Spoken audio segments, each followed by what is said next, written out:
The chandeliers inside the Metropolitan Museum of Art glittered like falling stars, casting gold light across polished marble floors. Manhattan's elite drifted through the annual Stone Biotech Gala, women in sleek gowns, men in tailored tuxedos, champagne glasses catching every flash of the cameras. At the center of the crowd, surrounded by board members and investors, stood Adrian Stone, Billionaire CEO, the man everyone believed was untouchable. His smile was practiced, perfect, and cold. But beneath the flawless image, his breath was shallow, his pulse uneven, and a sharp pressure gnawed beneath his ribs. Just as the orchestra shifted into a warm crescendo, Adrian lifted his whiskey glass. The moment froze, his fingers trembled. The glass slipped, shattering across the marble. Guests gasped. Adrian clutched his chest, stumbling backward, the color draining from his face. For the first time in years, fear replaced arrogance in his eyes. "Call emergency now." The room erupted. Dresses swished, chairs scraped, security cleared paths. Adrian collapsed near the base of the grand staircase, the same place he had once walked down with the woman he'd discarded like she was nothing. The paramedics rushed him out, sirens slicing through Manhattan's night. When the ambulance doors swung open at Cornell Medical Center, the chief trauma nurse shouted into her comms, "We need the best cardiothoracic surgeon available. This patient won't last an hour." Indent. In the surgical command room, Dr. Aurora Bennett looked up from the chart she was reviewing, her pulse stilled. The name on the incoming trauma file glowed on the screen. Adrian Stone. Age 40. Cardiac crisis. Status: critical. For a moment, her breath caught not from love, but from the scar of betrayal she thought had healed. This was the man who divorced her, humiliated her, destroyed her reputation, and let the world believe she was barren, while she carried a truth he never deserved. A truth now sleeping safely at home. 3 small children with his eyes. The trauma doors slammed open. "Dr. Bennett, your lead surgeon. Prep immediately." Aurora tightened her gloves, masking every trace of emotion. Destiny had a cruel sense of timing. And tonight, it had brought her face to face with the man who once shattered her life, now lying helpless beneath her scalpel. And she hadn't even told him he had children. Dr. Aurora Bennett had learned, far too early, that brilliance alone never protected a woman from cruelty. On paper, her life looked like something out of a Manhattan success story. Atop of her medical class, a rising cardiothoracic surgeon, a woman with discipline etched into her bones. But behind every achievement was a scar she never showed, a private cost no one ever imagined she had paid. Her apartment in Aspen, simple, sunlit, overlooking quiet pine trees, was nothing like the Park Avenue penthouse she had once shared with Adrian Stone. That old world had been all glass, marble, and unspoken threats. Here, the mornings smelled like coffee and baby lotion. Here, peace didn't feel like a luxury. It felt like oxygen. At 5 a.m., her alarm buzzed softly. She rose immediately, her body trained by years of surgical rotations. Aurora tied her hair back, slipped into her running shoes, and jogged through the crisp mountain air, letting the cold sting her lungs. Running was the only time she let her shield down. Every inhale reminded her she had survived. Every exhale reminded her why she had to keep going. Inside the house, 3 small voices stirred awake. 3 little miracles she never planned, never expected, but loved with a depth that frightened her. The triplets, Liam, Noah, and Arya, were the reason she endured the silence after Adrian publicly labeled her barren.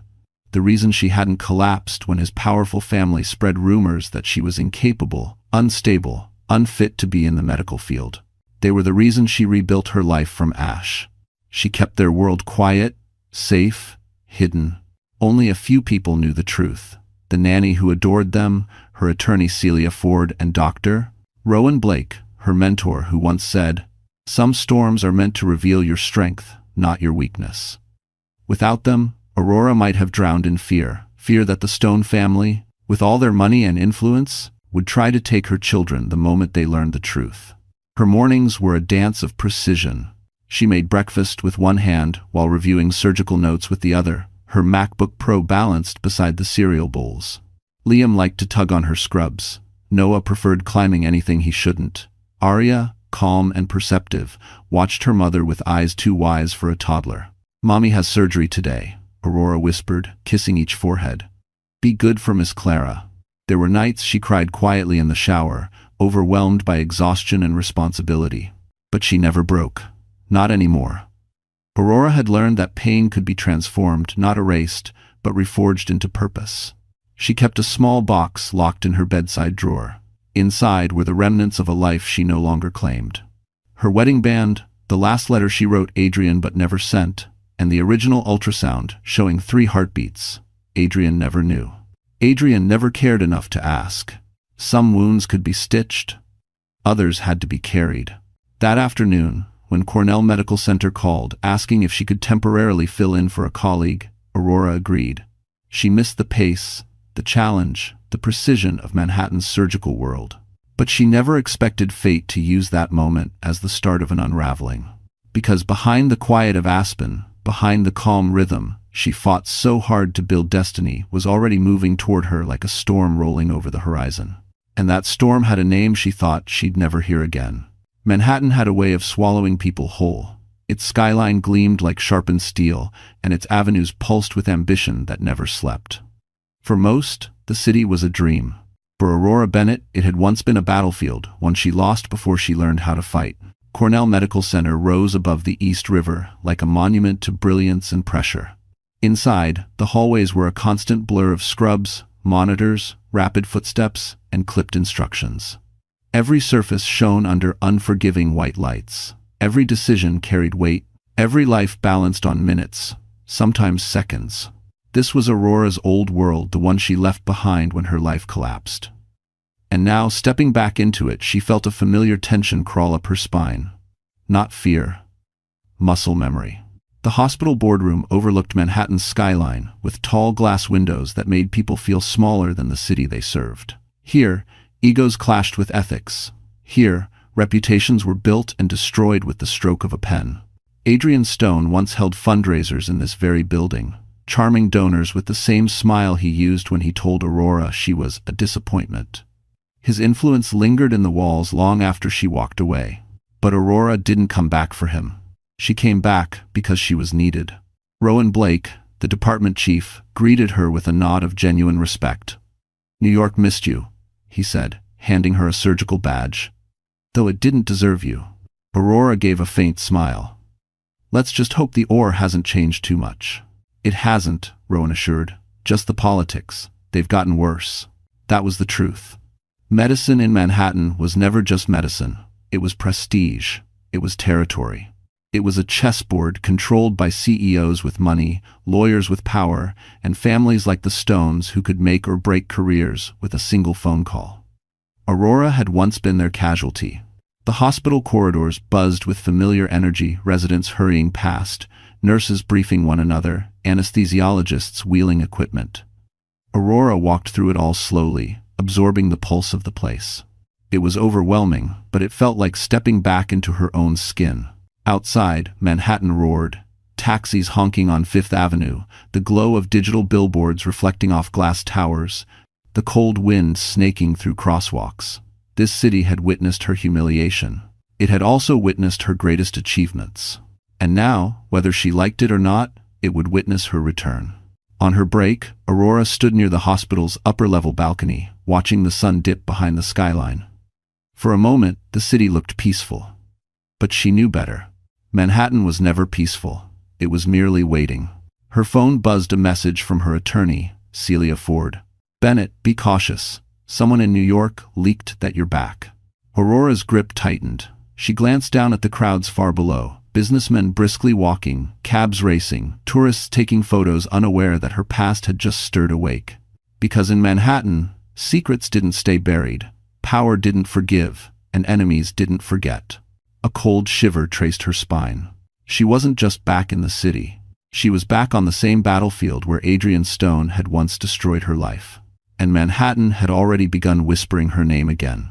Adrian Stone was the kind of man strangers admired and those who truly knew him feared. At 40, he carried the polished confidence of someone who'd never heard the word no without finding a way to crush it under his heel. His suits were custom, his presence commanding, his voice always measured each word chosen like a weapon disguised as courtesy. To the world, he was a visionary billionaire, the face of Stone Biotech Holdings. To Aurora Bennett, he had been a beautifully wrapped disaster. His childhood shaped him into a man who saw vulnerability as a flaw. Raised by Eleanor Stone, a woman whose ambition could slice through glass, Adrian learned early that affection was conditional, and worth was measured in achievements. Every trophy, every deal, every headline about Stone Biotech was another currency of approval. But nothing mattered to Eleanor more than lineage. "A family is an empire," she often said. "Without an heir, it dies." End quote. So when Aurora and Adrian struggled to conceive during their marriage, Eleanor's whispers dug into her son's mind like poison. "You need an heir. You've married the wrong woman. She's the flaw." The embarrassment. What Adrian never admitted, not to himself, not to Aurora, was that doctors had found abnormalities in his tests, not hers. But Eleanor buried those results, and Adrian allowed it. For him, protecting his image mattered more than protecting the woman he had vowed to love. And then came Vivian Hale. Sharp, elegant, and ruthlessly ambitious, Vivian entered Stone Biotech as a communications strategist, but she saw herself as the future Mrs. Stone long before Adrian even noticed her. She knew how to read him, how to weaponize his insecurities, how to praise his brilliance while subtly undermining Aurora. Vivian played the long game, planting seeds. "Your wife doesn't understand your destiny. She holds you back. She doesn't support the legacy you're building." 2024. Adrian believed her, because it fed his ego. Because it was easier than facing the truth. After the divorce, Vivian became a shadow at his side, shaping press releases, smoothing scandals, whispering strategic lies. But she wasn't there for love. She was there because tying herself to a powerful, emotionally fractured man would secure her future. Adrian remained blind to the manipulation, maybe because he needed someone to fill the void Aurora once occupied, or maybe because he never truly wanted love, only validation. Yet beneath the mask of invincibility, Adrian carried a secret no one knew. Chronic chest pain he ignored, dizziness he blamed on stress, and test results he hid even from himself.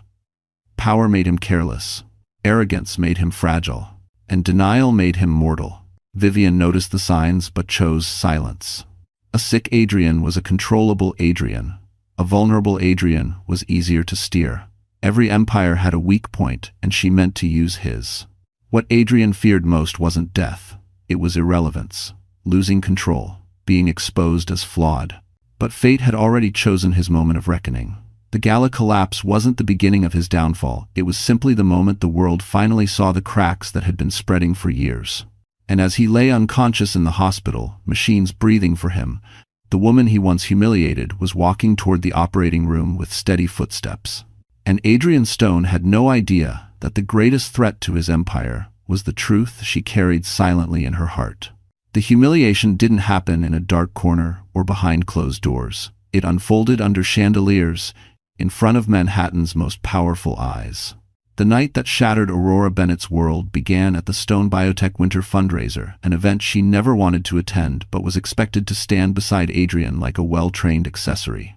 The ballroom at the plaza shimmered with gold trim and polished floors, the kind of place where reputations were made with a handshake and destroyed with a whisper. Aurora arrived in a simple navy gown, elegant but understated. She never cared for extravagance, but Adrian insisted she look the part. He liked perfection. He liked obedience. He liked when she blended into the background so he could shine brighter. From the moment she stepped inside, she felt something was wrong.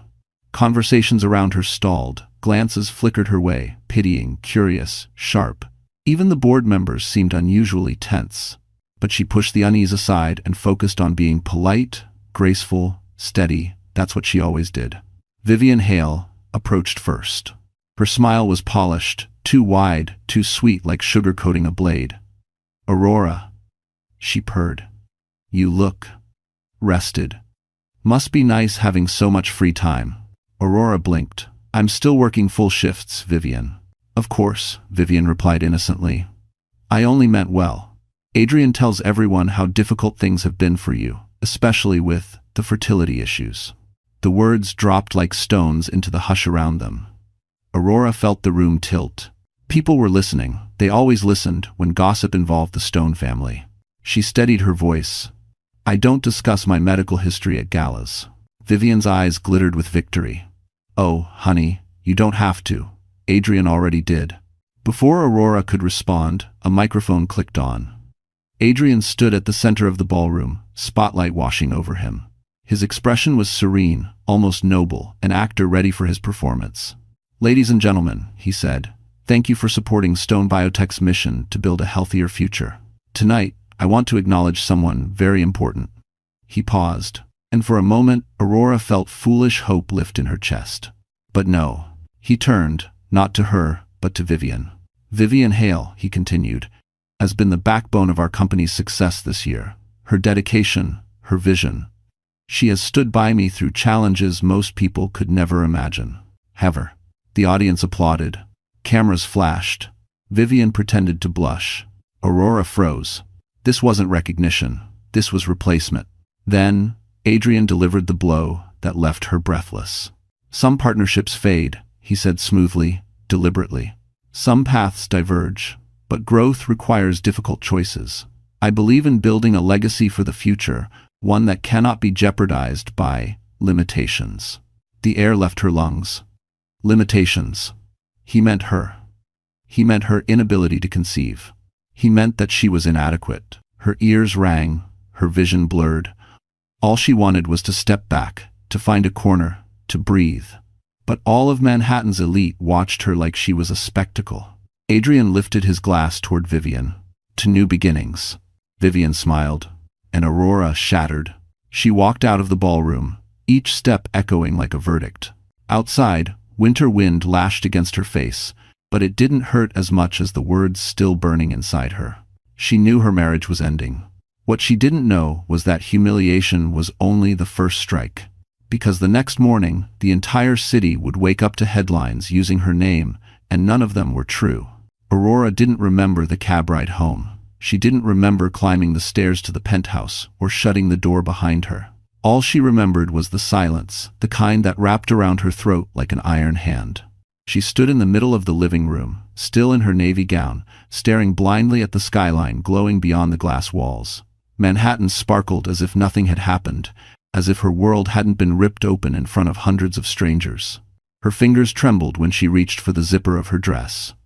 She tugged once, twice, then gave up. The gown felt like a trap, a shell she couldn't escape. She sank to the floor, knees folding under her, forehead pressing against the cool hardwood. Her breath came in sharp, uneven bursts. For the first time since medical school, Aurora Bennett couldn't structure her world into steps, tasks, logic. She couldn't fix this.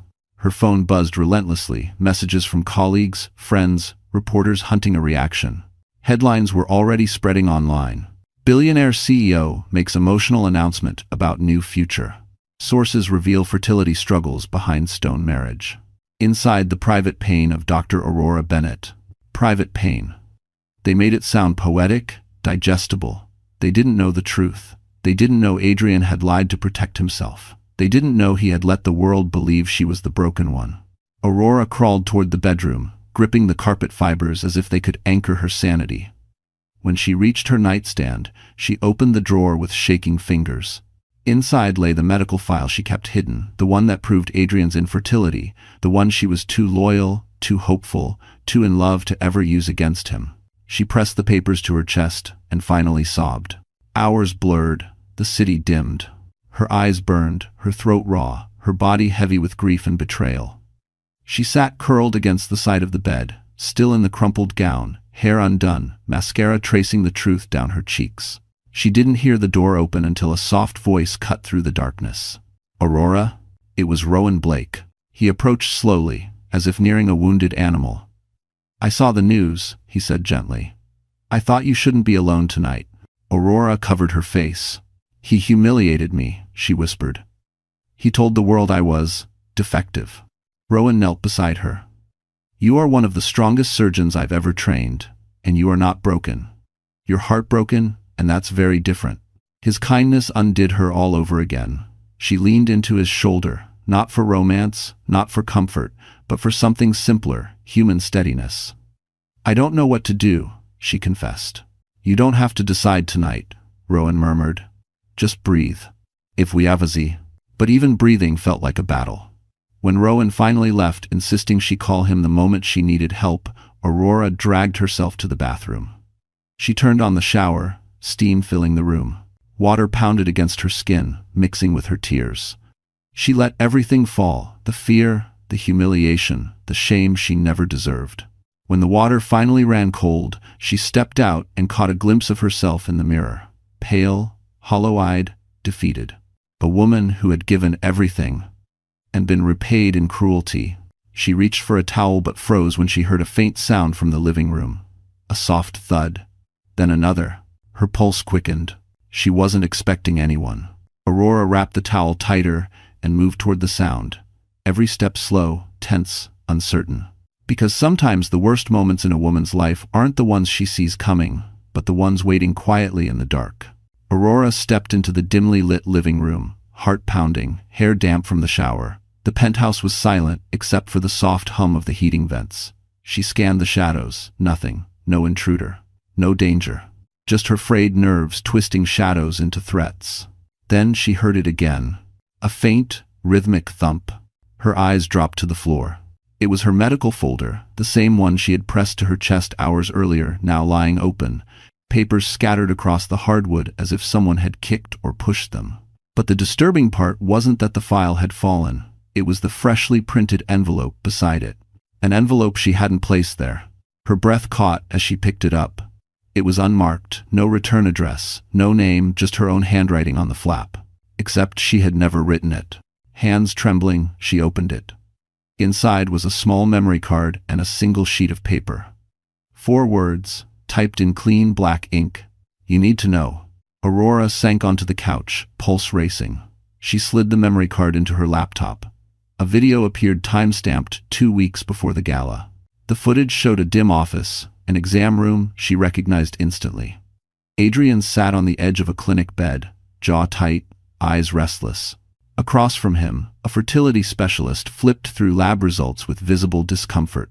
"Mr. Stone," the doctor said, "I'm afraid these tests confirm severe oligospermia. Natural conception is unlikely. Even IVF success rates will be very low." Aurora pressed a hand to her mouth. The doctor continued, "I strongly recommend transparency with your wife. This isn't her fault." Adrian looked away cold, dismissive. "Destroy the file." "Sir, ethically, destroy it," he repeated. "Now." End quote. The screen froze. Aurora leaned back, a dull ache blooming inside her chest. She had known Adrian was capable of cruelty. She had known he chose pride over truth. But this deliberate, clinical betrayal was a level of malice she hadn't dared imagine. The next video auto-played. Vivian, standing in the Stone Biotech PR room, gloating to someone off-screen. "We push the narrative gently," she said. "Failed marriage, fertility challenges, emotional strain. People sympathize with a man under pressure. And Aurora? She's a surgeon. They'll assume she put career first." She laughed lightly. "A barren wife and a lonely CEO. It's a perfect story arc." Aurora slammed the laptop shut, the sound echoing harshly. Her vision blurred with rage, not the fragile pain from the gala, not the shame she carried, but something hotter, sharper, born from truth. Her hands shook as she grabbed her phone. Rowan answered on the first ring. "Aurora? Are you all right?" "No." Her voice cracked. "But I finally know everything." She told him the truth about the videos, the lies, the cover-up. Rowan listened silently, then said, "This wasn't just personal. This was professional sabotage, criminal sabotage." Aurora exhaled shakily. "Someone sent me the evidence. Someone who wants me to fight." "Then fight," Rowan said firmly. "But don't do it alone." She hung up and stared again at the memory card. Who recorded these? Who risked their career to send them? Who wanted to expose Adrian and Vivian now? Her gaze drifted to the window, to the glittering skyline of Manhattan. The city was wide awake, whispering secrets it had buried for years. Someone out there knew the whole story. Someone out there wanted her to rise. And that someone was about to break the war wide open. Aurora didn't sleep that night. She watched the city lights flicker across her living room walls, replaying the videos over and over until anger burned through every vein like electricity. But this time, the anger didn't crush her, it clarified her. For the first time since the downfall of her marriage, she saw a path forward, sharp and unforgiving. By sunrise, the fragile, broken version of herself was gone. She showered, tied her hair back, and dressed not in her usual soft sweaters or scrubs, but in a fitted charcoal suit she hadn't touched since her fellowship days in Manhattan. Her reflection looked different, older, stronger, colder. A woman who had been shattered, rebuilt, and now stood balanced on steel. She called Celia Ford, her attorney. "Meet me at the Aspen office," Aurora said. "I'm ready to move." The Stoicism. In November, Celia arrived with coffee in one hand and a legal pad in the other, eyes sharp with both worry and anticipation. "Whatever changed overnight," she said. "You look like someone who's done being hunted." "I have evidence," Aurora said, sliding the memory card across the table. "Everything they hid. Everything they used to destroy my reputation." Celia reviewed the contents in silence. With each video, her eyebrows lifted, then tightened, then locked into a look of calculated fury. "This isn't just actionable," she said. "This is dynamite. Adrian committed medical record tampering. Vivian orchestrated defamation. The Stone family used corporate influence to sabotage your credibility. Aurora, this is bigger than your divorce. This is a scandal that can take down an empire." Aurora exhaled slowly. "Good. But transformation wasn't only about revenge, it was about reclaiming the ground she had lost." Celia drafted a legal strategy. Rowan sent supportive messages from New York, and Aurora made a decision she had avoided for years. She booked a flight to Manhattan. Packing was strangely easy. She folded her scrubs, her stethoscope, her notes, and one photograph of the triplets asleep in their crib. They were the reason she fought. They were the reason she couldn't afford fear. Before leaving for the airport, she stopped at the nursery. Liam and Noah were tangled together in their blankets, their small breaths warm and steady. Arya slept with her tiny hand curled beneath her cheek, peaceful and unaware of the storm waiting in the world outside. Aurora knelt beside them. "Mommy has to be brave," she whispered. "So one day, you'll never have to be." She pressed a quiet kiss to each forehead, then walked away before her resolve could fracture. Hours later, the airplane lifted off, Aspen's mountains shrinking behind her. Manhattan rose ahead like a challenge she could finally meet head-on. She spent the flight reviewing surgical updates from Rowan, reading Celia's legal drafts, and organizing documents. Every task sharpened her focus. Every plan stripped away the fear. When the plane touched down at JFK, Aurora stepped into the terminal with renewed purpose. Gone was the woman hiding from scandal, shielding her children, shrinking under the weight of betrayal. She was Dr. Aurora Bennett again, brilliant, relentless, controlled. A black car waited at the curb. Rowan had arranged it. As Aurora slid into the back seat, the driver nodded. "Cornell Medical Center?" "No," she said. "Stone Biotech Headquarters." The driver blinked, surprised, but pulled into traffic. Aurora watched the Manhattan skyline rise in the distance, glass towers, steel edges, a city that had once devoured her. Not this time. This time, she wasn't returning as a victim. She was returning as a storm. And the first person to face her would be the man who never believed she'd rise again. Manhattan was gray and restless, the morning Aurora arrived outside Stone Biotech headquarters. Steel towers loomed above her like silent judges, their reflective windows catching her determined stride as she crossed the plaza. Employees streamed through the revolving doors, their ID badges flashing under the security lights. None of them knew that the woman walking toward the entrance carried the truth that could bring the entire empire to its knees. Inside, the lobby buzzed with weekday efficiency, heels clicking, elevators chiming, assistants balancing tablets and coffee cups. The moment Aurora stepped onto the marble floor, conversations paused. People recognized her. Whispers followed. "Is that Dr. Bennett? The ex-wife? Why is she here?" Aurora ignored every pair of eyes. She approached the security desk. "Dr. Aurora Bennett, I'm here to see Vivian Hale." The guard blinked. "Does Miss Hale know you're coming?" "She will in 30 seconds, Aurora replied, sliding her badge from her surgical coat. "Tell her it's urgent. And tell her I'm done being silent." The guard hesitated, then made the call. Within minutes, Vivian appeared on the mezzanine, above Stiletto's sharp, posture confident, expression carved from ice. She descended the stairs with the smug precision of someone who believed she could not be touched. "Aurora," she said, her smile tight. "To what do we owe this? Surprise?" Aurora met her gaze without flinching. "We need to talk, privately." Vivian tilted her head. "Anything you have to say, you can say here." Aurora's lips curved slightly. "Fine. 18. She reached into her bag and pulled out a folder, the same folder containing the memory card, printed transcripts, and timeline Celia had prepared. The color drained from Vivian's face before Aurora even spoke. "This," Aurora said calmly, "is evidence of medical tampering, defamation, and corporate manipulation. Every lie you fed the press, every whisper you planted, every record Adrian ordered destroyed. Employees turned. Conversations died. People in the lobby slowed, watching." Vivian scoffed, but her voice wavered. "You're bluffing." Aurora opened the folder. "I have footage, audio, documents signed under your name, HR complaints from 2 employees you threatened, and a copy of the clinic report you helped bury." Vivian's breath hitched. "You don't know what you're doing." "Oh, I do," Aurora said softly. "I'm giving you a chance to step aside before this becomes public." Vivian lunged forward, voice low and acidic. "You think you can come in here and tear down everything we built? You're a surgeon, Aurora. You fix hearts. You don't win wars." Aurora stepped closer. "You're wrong. I'm a surgeon. I know exactly where to cut." A gasp rippled through the lobby. At that moment, the elevator behind them chimed. The doors slid open. Adrian Stone, pale, tense, recovering from his collapse, stepped out, supported by a security aide. His eyes widened the moment he saw Aurora. "Aurora, what are you doing here?" She didn't turn, didn't blink. "Your empire," she said evenly, "is built on lies.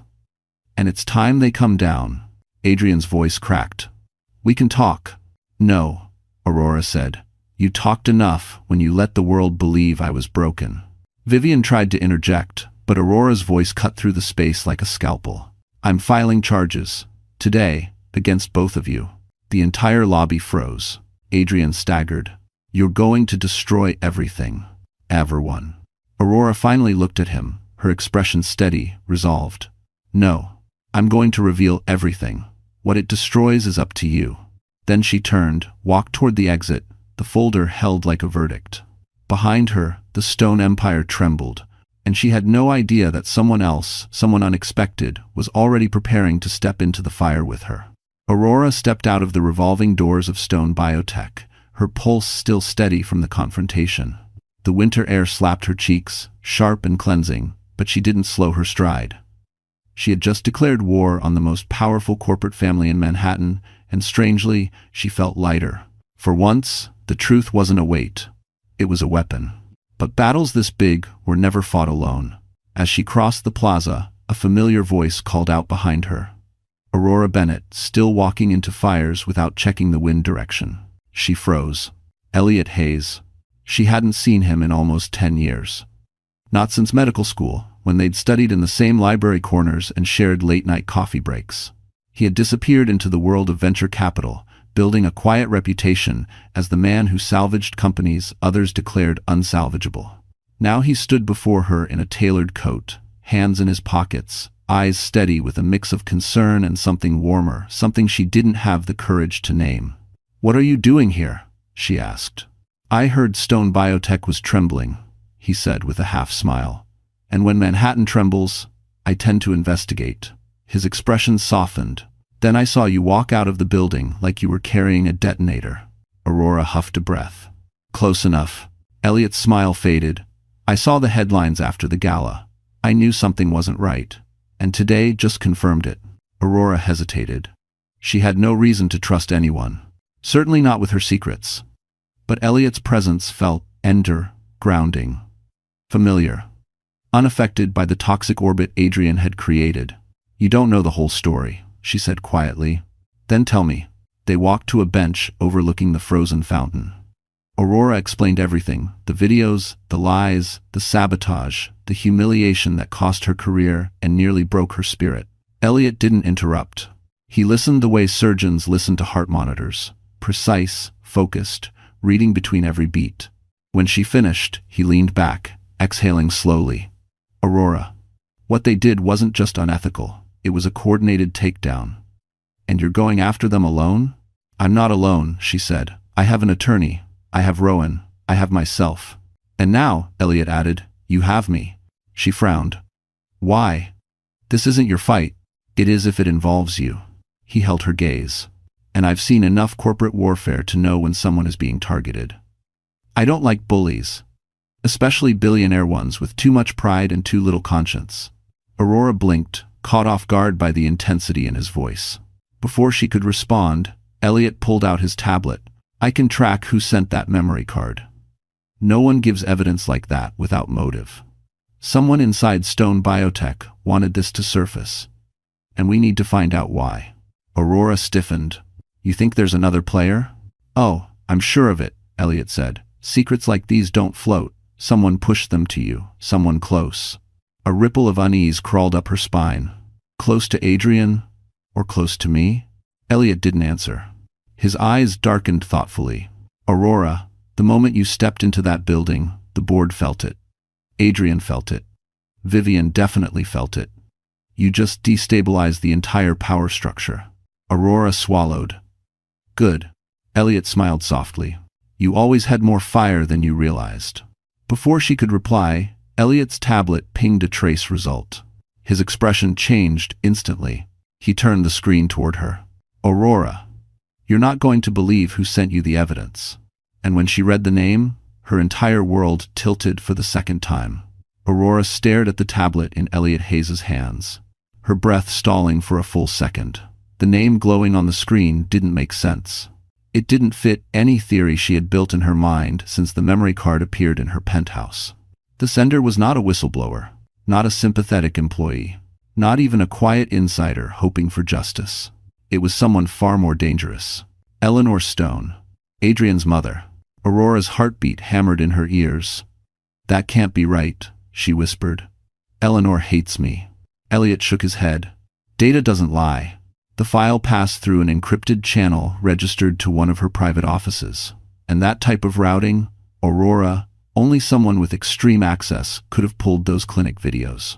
Aurora felt the ground shift beneath her. Eleanor Stone, the woman who once sneered at her wedding ring, who dismissed her as a temporary mistake, who insisted Aurora was unworthy of the Stone legacy, had sent her the very evidence that could ruin her own son. It defied logic. But Manhattan's power circles were built on logic, twisted into survival. Elliot watched her carefully. Whatever you think you know about Eleanor, there's more. People like her don't make emotional decisions, they make strategic ones. Aurora swallowed hard. She's protecting the company. Adrian is the weak point. Exactly, Elliot said. Maybe she sent the evidence to remove him quietly. Maybe she wants you to expose him so she doesn't have to. But a tweet? As a 7.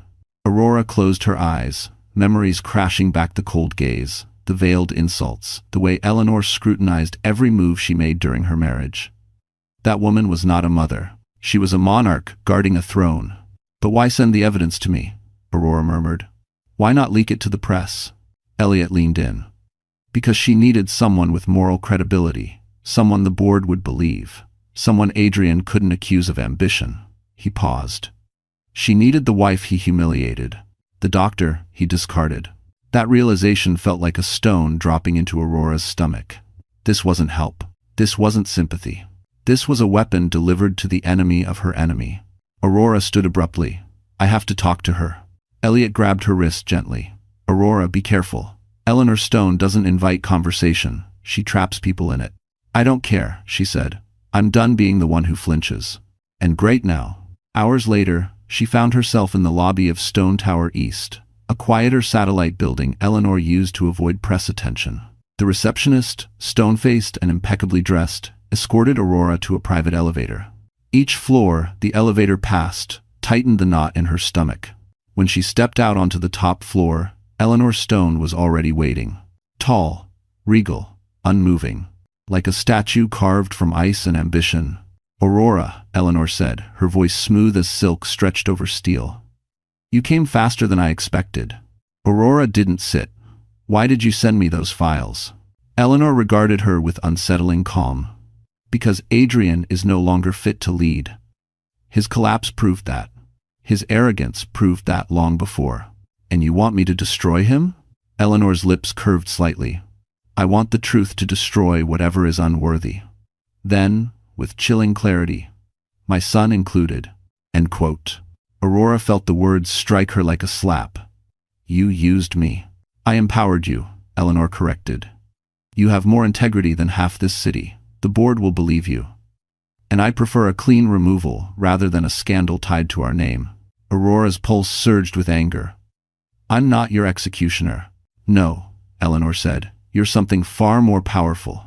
You're the one person Adrian never expected to rise." Aurora stared at her, realization dawning. This wasn't just about evidence.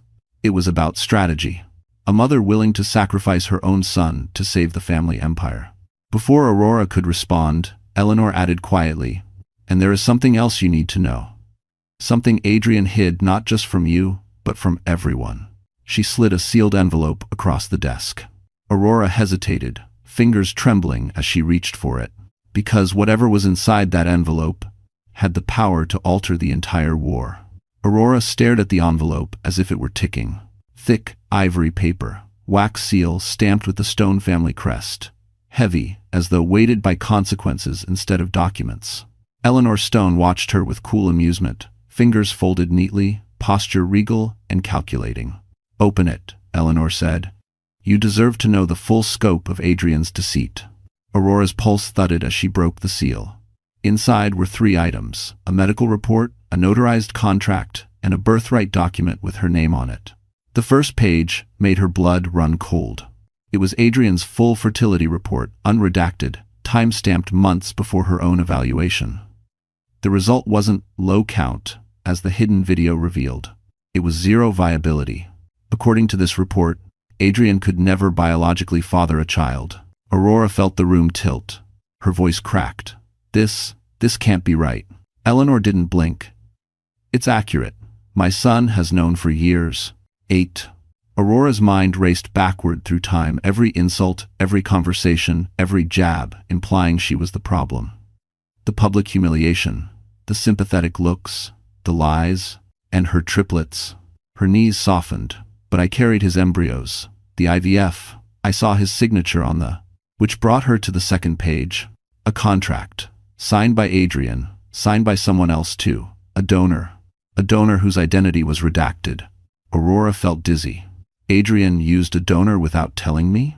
Eleanor lifted her chin. "He used a donor to protect the Stone name, but the clinic mishandled the paperwork, and the original consent forms were buried when his medical results were suppressed." She leaned forward. "Your children were conceived under fraudulent circumstances, not by your choice, not by informed consent." Aurora's heart hammered with betrayal so deep it felt like it cracked something inside her. All these years she carried guilt, wondering what she had done wrong, why Adrian blamed her, why his family acted like she was defective. But she wasn't the one who had lied. She wasn't the broken one. She was the one deceived. She said quietly, almost to herself, "He let me believe those children were his." Eleanor spoke without remorse. "They are yours. They are innocent. But Adrian's involvement ends at his signature. Legally, he has no paternal claim." Aurora's breath caught. A mixture of relief and rage surged through her. "He has no claim on them?" "None," Eleanor confirmed. "Which means he cannot take them from you. He cannot challenge custody. He cannot use them as leverage." She tapped the third document. "And as their mother, you alone hold the legal right to decide whether the Stone name touches your children at all." Aurora held the papers with trembling fingers. "Why are you telling me this?" Eleanor's expression sharpened. "Because my son's downfall is inevitable. His leadership is crumbling, his health is failing, and his empire cannot survive another scandal. I need someone strong enough, credible enough, to expose him properly. And you want that person to be me." "I want justice," Eleanor said smoothly, "delivered by the one person Adrian cannot silence." Aurora's eyes narrowed. "You don't want justice, you want control." Eleanor smiled faintly. "Control and justice often walk together. If you have F2, Aurora closed the envelope slowly. "I'm not your weapon." "No," Eleanor replied. "You're something far more effective. You're the truth everyone has been afraid to face." Aurora turned toward the door, heart pounding with a new, fierce clarity. But before she could leave, Eleanor spoke one final sentence, calm, precise, devastating. "Dr. Bennett, The donor Adrian used wasn't chosen at random. Aurora froze. Her voice shook. Then who was it? Eleanor's answer would shatter every certainty Aurora thought she had left. Aurora turned back slowly, her hand still hovering over the doorknob. Eleanor Stone watched her with an expression too calm for the storm she had just unleashed. The silence in the room thickened, stretching like a wire pulled to the point of snapping. "Who was the donor, Eleanor?" Aurora repeated, her voice steady but trembling underneath. Eleanor folded her hands. "Someone Adrian admired. Someone he envied. Someone he considered. Competition." Aurora's breath caught. "Competition? For your attention," Eleanor clarified. The words echoed in Aurora's mind, strange and dissonant. She had never sought attention from anyone else during her marriage. Adrian barely left space for her to breathe, let alone notice someone. Eleanor continued, "The donor was selected not for genetics alone, but to avoid scandal. Adrian insisted the match be anonymous, but he also insisted on certain qualities." Aurora felt her pulse quicken. What qualities? Intelligence, emotional stability, medical aptitude. Eleanor's eyes sharpened. Traits he believed you would value. A chill spread across Aurora's skin. "He wanted the children to resemble what he could never be," Eleanor said.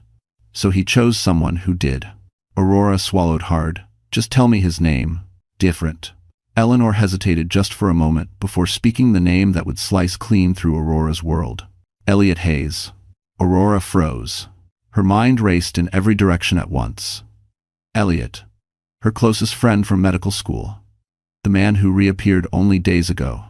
The one she had trusted instinctively, maybe too easily. The one who had stood beside her like a shield, without needing explanation.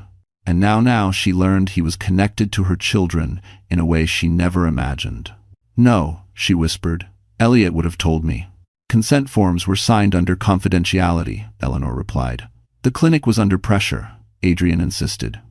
"Elliot never knew the recipient. He only donated because his friend, your husband, told him it was for an anonymous couple struggling to conceive." Aurora swayed slightly, gripping the edge of the desk.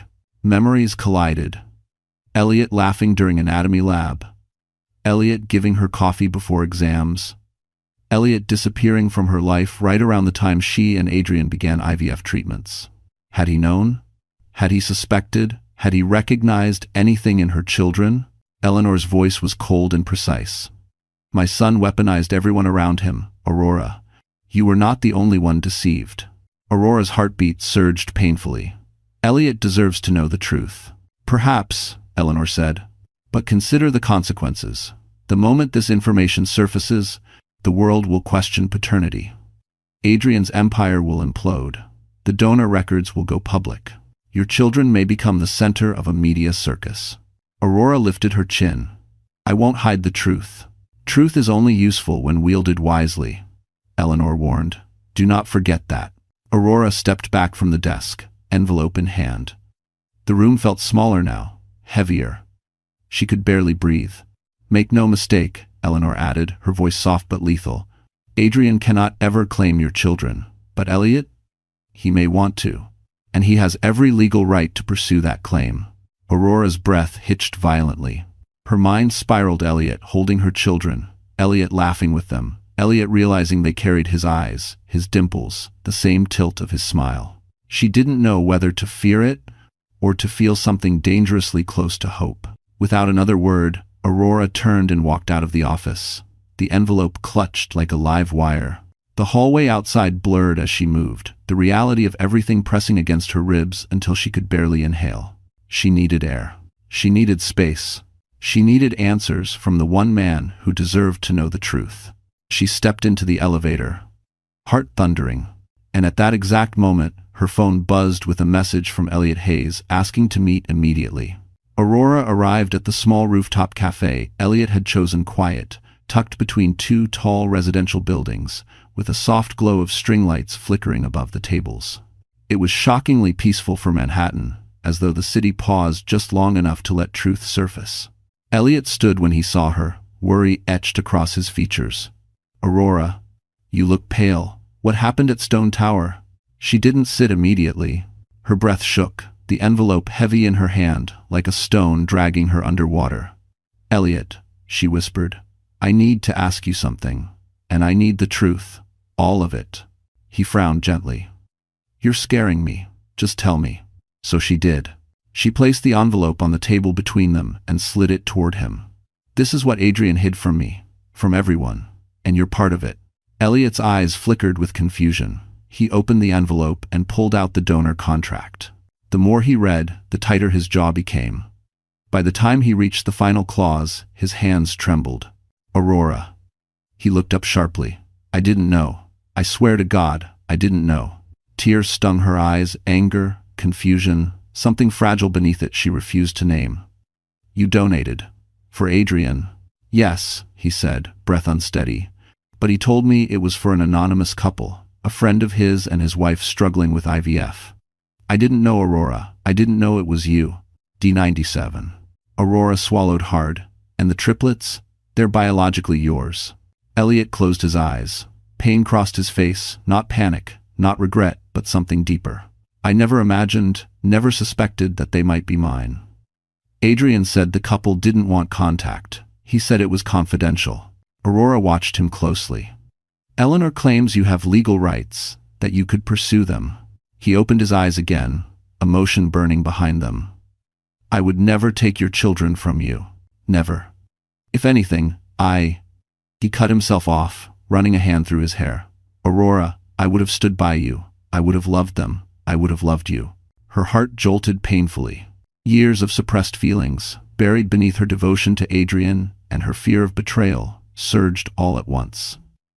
Elliot had always cared quietly, respectfully, from a distance she once insisted on keeping. "I don't know what to think," she whispered. "I don't know what this makes us." I quote. Elliot leaned across the table, voice low, steady. "It makes us two people who were manipulated by the same man, who were lied to, who were robbed of choices that should have been ours." Aurora blinked rapidly, her defenses cracking. "Do you resent it? The children? Me?" His answer came instantly. "Aurora, those children are miracles, and you're the strongest woman I know. I don't resent a single thing. I only resent the lies that kept me from being there for you when you needed someone. It's make sure." Her breath caught.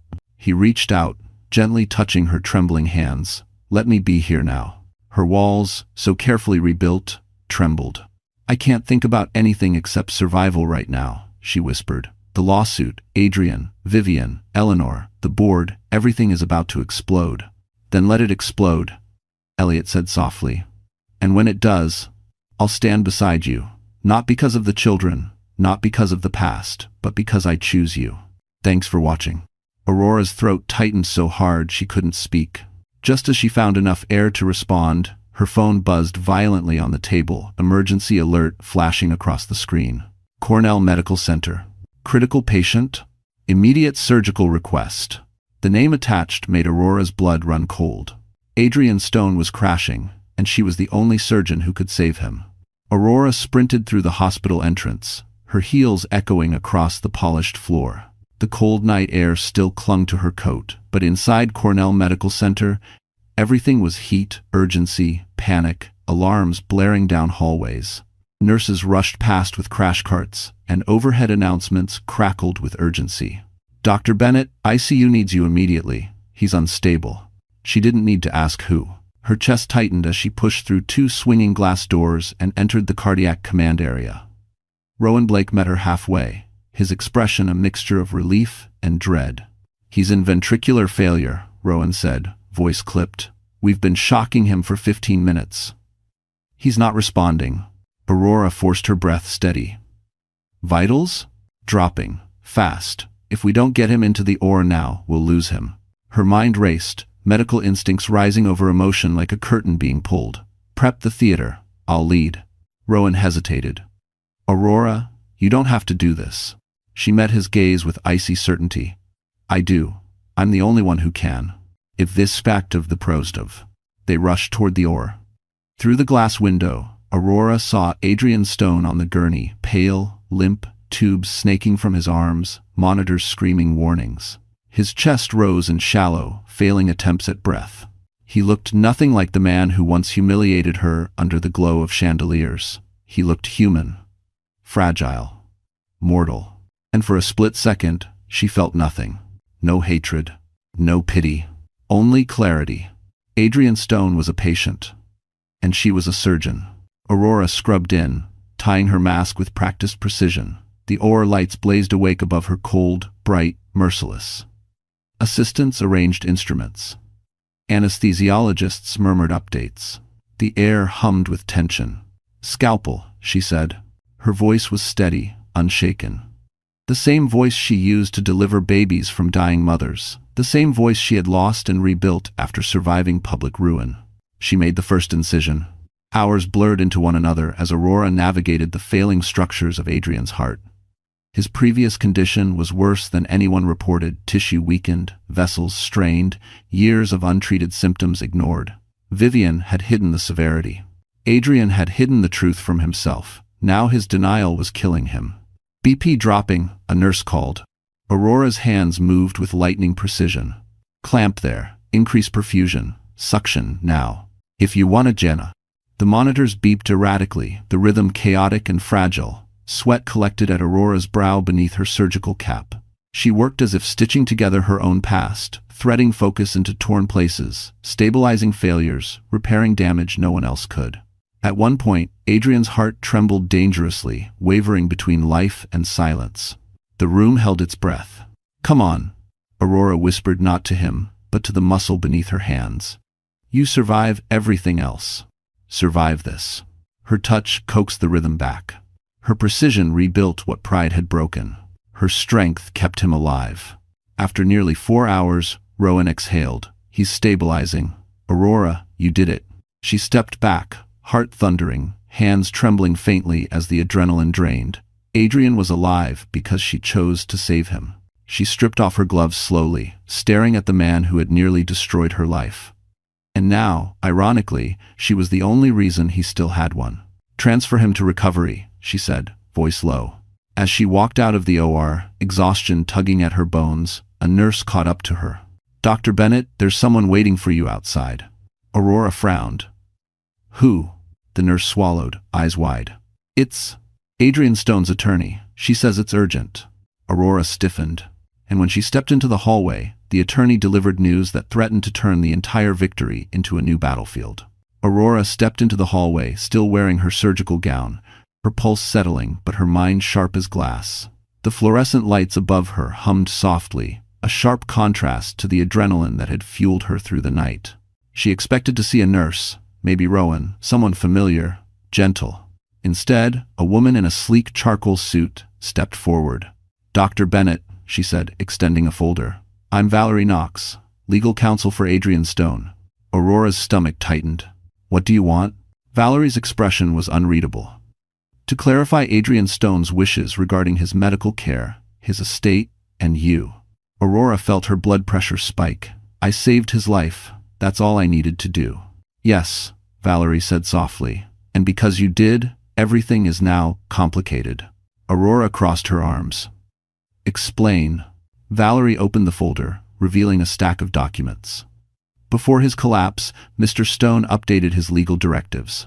In the event of a life-threatening medical incident, the person responsible for saving his life would have authority to make temporary decisions on his behalf until he regains capacity. Aurora blinked. Why would he write something like that? Valerie hesitated. Because he knew his health was deteriorating, and because despite everything, he trusted your judgment more than anyone else's. Aurora felt the floor shift. He doesn't even trust himself. "Correct," Valerie replied. "Which means, Dr. Bennett, that you now hold temporary legal authority over certain aspects of his care." Aurora's throat tightened. This was the last thing she wanted. "I don't want power over him. I want distance." Valerie nodded. "I understand, but the law doesn't care what either of you want right now. It cares what was signed." Aurora exhaled slowly. "What does this actually mean?" "It means," Valerie said carefully, "that his mother, Vivian Hale, and even the board cannot interfere with his medical treatment at this time. Only you can approve or deny interventions." Aurora stared at her. "So Eleanor Stone can't use him as leverage anymore?" "Not while he's incapacitated." Aurora swallowed. "And does the board know?" "They will," Valerie replied, "and they won't be pleased." Adrian was the shield that protected the company's image. Without him conscious, without a figurehead, every crack will show. For a moment, Aurora felt the cold satisfaction of justice beginning to bloom, but guilt followed quickly behind it. She hadn't come back to Manhattan for revenge. She came because fate dragged her here. "Is that all?" she asked. Valerie hesitated again. "No, there's something else." Aurora braced herself. "What now?" Valerie lowered her voice. "Adrian asked to see you. Before the surgery. He was conscious for a moment. He told the nurses, 'If anything happens, tell Aurora I'm sorry.'" The words hit her like a punch. Apology wasn't enough, not after years of lies, humiliation, manipulation. But hearing it shook her more than she wanted to admit. "I'm not ready to see him," Aurora said. "You may not have a choice. Once he wakes up, he'll ask for you. The staff already expects it. And the media." Aurora lifted a hand sharply. "Don't. Not now." Valerie closed the folder. "Then one last thing, Dr. Bennett. Because you saved his life, you are now part of a hospital investigation. Vivian Hale has filed a conflict of interest complaint." Aurora's stomach dropped. "Of course she did." Valerie sighed. "It may go to the Medical Ethics Board. And Vivian is determined to bury you before her entire career collapses." Aurora pressed a hand to her forehead. "Another battle. Another storm." And then Valerie added quietly, "One more detail. The complaint includes sensitive claims about your children." "Everyone." Aurora froze. "My children?" Valerie nodded grimly. "Yes, Vivian is demanding the hospital investigate their paternity." The hallway seemed to shrink around her. The secret she protected for years, Liam, Noah, Arya, was no longer safe. And the war she thought she controlled had just targeted the 3 lives she loved most. Aurora felt the world tilt under her feet. Her children, her 3 miracles, the only pure things she had left, were now targets in a war she never asked for. Fear hit her chest so hard she had to grip the hallway railing to steady herself. Valerie continued, voice carefully measured. "Vivian claims the triplets' paternity is a matter of corporate security. She filed that the hospital has an obligation to verify whether any biological connection exists that could impact Stone Biotech's leadership or its public image." Aurora's jaw clenched. "My children are not corporate property." "She's not treating them like children," Valerie said grimly. "She's treating them like evidence." That sentence cracked something inside Aurora. She tore off her surgical gown and strode toward the exit. "I need to go home. Now." Rowan caught up to her halfway down the hall. "Aurora, slow down. What happened?" "They're coming after my kids," she said, her voice trembling with both fury and fear. "Vivian filed a complaint." Rowan cursed under his breath. "She's desperate. The board is fracturing. Eleanor's silence is suspicious. Adrian's unconscious. Vivian is trying to find leverage while she still can. And she chose my children." Aurora's voice broke. "Rowan, I can't lose them. I can't let anyone touch them." "You won't," Rowan said firmly, "but you must be strategic." "No," Aurora snapped. "I need to get to them." He nodded. "Go. Call Celia on your way. She'll know how to block the complaint before it becomes legal action." Aurora didn't wait another second. She sprinted through the parking structure, keys shaking in her hands. The moment she slid into her car, she dialed Celia. The attorney answered instantly. "Aurora, what happened?" "Vivian is going after the triplets." A long, cold silence. Then Celia's tone dropped into steel. "I anticipated this. I've already drafted a motion to seal all paternity records. No clinic or hospital can release anything without your direct approval. And since you hold temporary authority over Adrian's care, Vivian's complaint is dead in the water." Endospored. Aurora's breath shook, relief flooding her, but only for a moment. Celia wasn't finished. "But Aurora, complaints like these never stay quiet. Someone leaked that you have children." Aurora's grip tightened on the wheel. "Who?" "We're investigating," Celia said. "But Aurora, brace yourself. If the media gets a scent of this, your privacy evaporates overnight." Aurora's heart slammed violently, her vision blurring for a split second. "My kids didn't ask for any of this." I quoted. "I know," Celia said. "You protect them. I'll protect the law." When Aurora finally pulled into the driveway of her Aspen home, her lungs ached from holding too much fear. She didn't even lock the car. She sprinted inside. "Clara?" she shouted. "Clara!" The nanny appeared instantly, eyes wide. "They're fine. They're upstairs napping. What happened?" Aurora pulled her into a fierce hug. "Thank God. I thought—" Clara held her shoulders gently. "Aurora, the kids are safe. No one came. No one called." But as Aurora ascended the stairs, she felt a strange pressure in her chest, an instinct she couldn't ignore. Something was wrong. The hallway was too quiet. Their door was cracked open, but no soft breathing echoed from inside. "Aurora?" Clara whispered behind her. "They were sleeping a minute ago." Aurora pushed the door open. The cribs were empty. Every blanket tossed aside. Every stuffed animal knocked over. The room looked like a storm had passed through it. Her blood froze. Her phone buzzed in her pocket. A text message from an unknown number. No name, no threat. Just 4 chilling words. "We have your children." Aurora's scream shattered the silence because the war was no longer about reputations. It had just become a mother's nightmare. Aurora's scream tore through the house. Raw and animal, the sound of a mother stripped to her bones. Clara stumbled backward, covering her mouth, eyes flooding with terror. Aurora lunged toward the cribs as though the children might magically reappear if she searched fast enough. She touched every blanket, every corner, every toy, her hands frantic, shaking violently. "No, no, no, this can't be happening," she whispered, voice cracking. Clara pulled out her phone. "I'm calling the police." But Aurora grabbed her wrist. "No police, not yet." Her breath hitched. "If someone took them, if this is connected to the stones, the police will spook them. They could run." End quote. 1:24. Her phone buzzed again. Another message. A grainy photo. Her babies huddled together on a blanket in the back of a dark van. Liam crying. Noah clutching his brother. Arya staring out as if she knew her mother was near. Aurora collapsed to her knees, a sob ripping through her. "My babies." Then a second message arrived. "Follow instructions. Stay quiet, or they disappear." Clara knelt beside her. "Aurora, who would do this?" Aurora's jaw clenched. Vivian, or someone working under her. She stood abruptly, wiping tears with shaking hands. "We have to move fast." She dialed Celia Ford. The attorney answered instantly. "Aurora? I heard screaming. What happened?" "They took them," Aurora breathed. "My children are gone." Celia's silence lasted only one heartbeat. Then her tone sharpened into steel. "We're activating emergency protocols. Do not contact police yet. I'll pull private security, track the number, and have my tech team trace the photo metadata." Aurora nodded, though Celia couldn't see it. "Hurry. I'm already on it." Next, Aurora called Elliot. He picked up before the first ring finished. "Aurora? What's wrong?" "They kidnapped my children." Her voice broke on the last word. Elliot exhaled sharply, a sound full of rage and fear.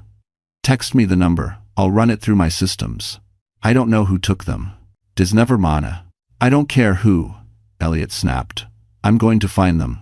Within minutes, Aurora's quiet Aspen Street was flooded with unmarked SUVs. Celia arrived with her team, laptops already open. Elliot flew in on a private jet and burst through the door without knocking. "Aurora." He moved toward her, stopping only when he saw how pale she'd become. "Sit. Breathe. We're going to get them back. I promise you." She shook her head. "Promises don't bring children home. Information does." "And Stender, 2 people." Celia's tech expert called out, "We have something." The photo was taken less than 20 minutes ago. Same region, they're still nearby. Aurora snapped into action. "Track the van. Pull traffic cam feeds. Look for unauthorized vehicles." Elliot stood beside her, already doing it. In another corner, a security agent said, "The number is a burner, but it pinged off a tower near the outskirts of Aspen." Aurora's heart lurched. "That's rural. Lots of empty cabins." Then Clara gasped. "Aurora, the back door." Everyone froze. Aurora turned slowly. The back door, which she knew she locked, was ajar. Cold wind drifted in. A footprint bruised the snow. Someone had entered the house. A note lay on the kitchen counter, folded neatly. Aurora picked it up with trembling fingers. "There is only one way to see them again. Come alone. Midnight. Red Pines cabin. No phone. No security. No lawyers. Elliot grabbed her arm. Aurora, it's a trap. Celia shook her head. They want isolation. They want leverage. Aurora's breath trembled, but her eyes hardened with a mother's ferocity. I don't care. Elliot stepped in front of her. You're not walking into that alone. Aurora met his gaze, broken, furious, unshakable. I am, she said, because they have my children. And somewhere in the snowy darkness, those children were waiting while someone watched Aurora's every move. Snow fell in slow, heavy flakes as Aurora approached Red Pine's cabin, the world muffled under a blanket of winter silence. Her headlights cut through the darkness, illuminating the abandoned cabin's warped wooden siding and the crooked chimney outlined against the moon. She parked a full quarter-mile away, the way the kidnappers instructed, and walked the rest of the distance on foot alone, unarmed, her breath fogging in tense bursts. Midnight hung over the forest like a held breath. She could feel eyes on her. Her boots crunched against the ice as she reached the porch. The door creaked open before she touched it. Inside, a dim lantern glowed, casting long, trembling shadows. A single figure stood in the center of the cabin, but it wasn't who she expected. It wasn't Vivian. Wasn't Eleanor. Wasn't anyone from the Stone Empire at all. It was Thomas Pike, Adrian's disgraced former head of security. A man fired years ago for ethical misconduct, though rumors whispered something darker. Blackmail, stolen data, hidden motives. And he was smiling. Hello, Dr. Bennett, he said smoothly. You came quickly. A mother's instinct is a powerful thing. Aurora's pulse spiked. Where are my children? Thomas held up a hand. Safe, for now. Every muscle in her body tensed. If you hurt them? I'm not going to hurt them, he said, unless you force me to. But I think you're smarter than that. If you deal discretion. Aurora scanned the cabin. No cribs, no blankets, no sign of the triplets. Just Thomas, the lantern, and a heavy duffel bag at his feet. What do you want? Aurora asked. Thomas stepped closer, the glow catching the edges of his sharp features. Justice. Compensation. Revenge. Pick whichever word makes you sleep at night. Aurora's voice dropped to a growl. Revenge on who? Adrian? Thomas laughed. Him? No. Adrian was a puppet, useless without his mother. The person I want to hurt is Eleanor Stone. Aurora's breath hitched. Eleanor? What does she have to do with this? Thomas's smile twisted. She destroyed my career. She framed me for embezzlement I didn't commit. Ruined my name so completely I couldn't get a job in security again. His eyes gleamed. So I decided to ruin hers. Aurora's heart slammed painfully. By kidnapping my children? By exposing the Stone family with something they care about? He leaned in. You. And once sevened, Aurora felt cold dread creep up her spine. The triplets are not bargaining chips. Oh, but they are, Thomas said. You are. See, Eleanor thinks she can use you to remove Adrian. But if you disappear, and the children disappear, her entire plan crumbles. Aurora clenched her fists. You won't get away with this. Thomas smirked. I already have. He nudged the duffel bag with his boot. A muffled sound came from inside. Aurora's blood froze. The bag moved. Her heart stopped until a moment later. The zipper slid open from inside, and 3 tiny faces peeked out. Her children. Alive, terrified, but unharmed. Aurora collapsed to her knees, tears flooding her eyes as she reached for them, but Thomas yanked the bag back. Not yet, Doctor. Aurora's voice shook with rage. What do you want me to do? Thomas paced slowly, savoring the tension. You're going to deliver a message to Eleanor, a message that her empire is next. And after you deliver it, you and your little ones will come with me, far away, off the grid. Aurora stiffened. I'm not going anywhere with you. Thomas's smile widened. You won't have a choice. He lifted a small remote from his pocket and pressed a button. Behind Aurora, the cabin door slammed shut. Locked. Outside, footsteps crunched in the snow, multiple footsteps. Thomas tilted his head, satisfied. I brought insurance. Aurora's heart pounded as the lantern flickered violently. Because whoever stepped out of the shadows next was far more dangerous than Thomas Pike. Aurora spun toward the sound of footsteps as 3 figures emerged from the shadows outside the cabin. Dark coats, heavy boots, faces, half hidden beneath hoods dusted with snow. Thomas Pike straightened, confidence radiating off him as if victory were already in his hands. "You see?" he said. "Insurance. Be cousin." But as the figures stepped closer, the lantern's dim glow revealed something Thomas didn't expect. Elliot Hayes at the front, flanked by 2 private security agents wearing tactical gear.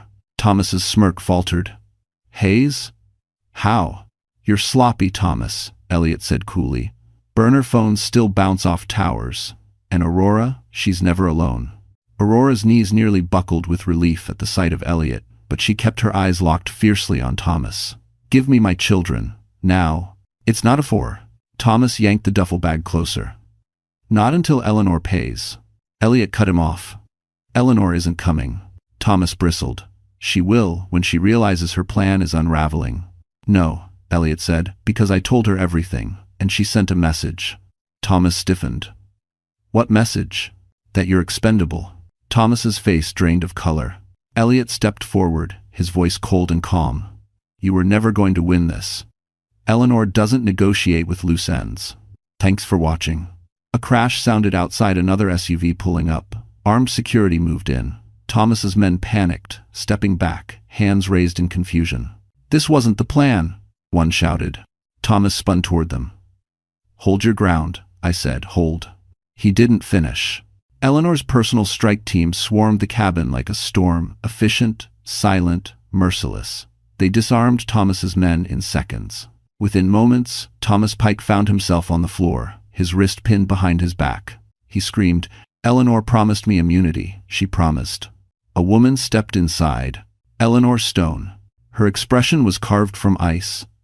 "My promises," she said, "are selective." Thomas stared at her in horror. "You used me." "Yes," Eleanor replied, "and poorly. You had one task, destabilize Aurora. Instead, you exposed my son, destabilized my company, and kidnapped innocent children." Her lips thinned. "Your usefulness ended the moment you acted without precision." She gave a cold nod. The guards dragged Thomas out.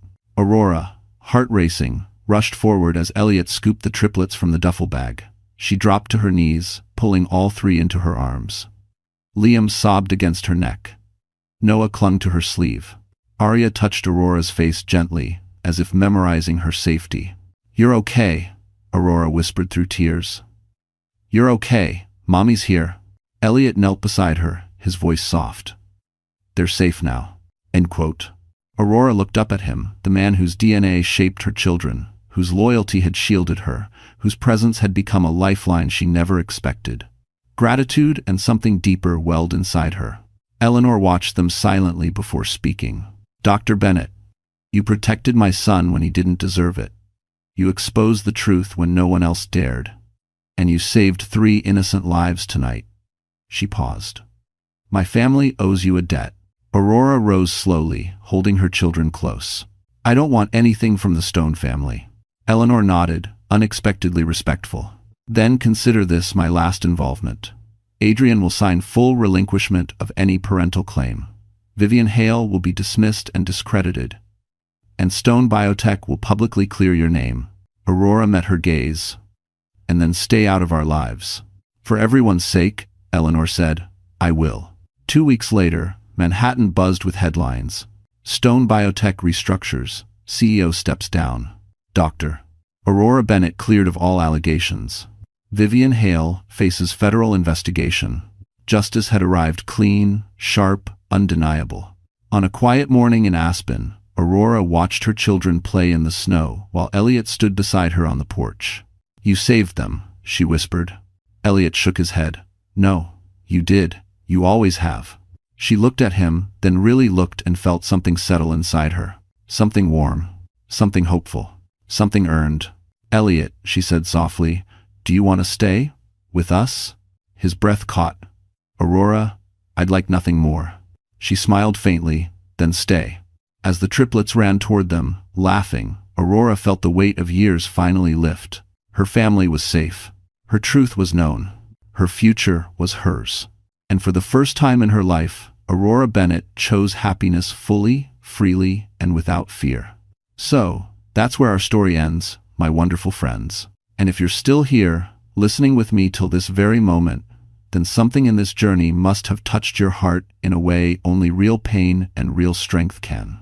You know, stories like Aurora's remind us of something Marcus Aurelius once wrote. The obstacle is the way. What breaks you can also be what builds you. What tries to silence you can become the reason you finally speak. Maybe you've been hurt. Maybe someone underestimated you, betrayed you, or tried to define your worth. But like Aurora, you're allowed to rise again quietly, powerfully, in your own time. Healing isn't loud. It's choosing yourself. It's protecting what matters. It's remembering that no one gets to write your ending except you. If this story made you feel seen, even just a little, then don't leave quietly. Let's keep walking this path together.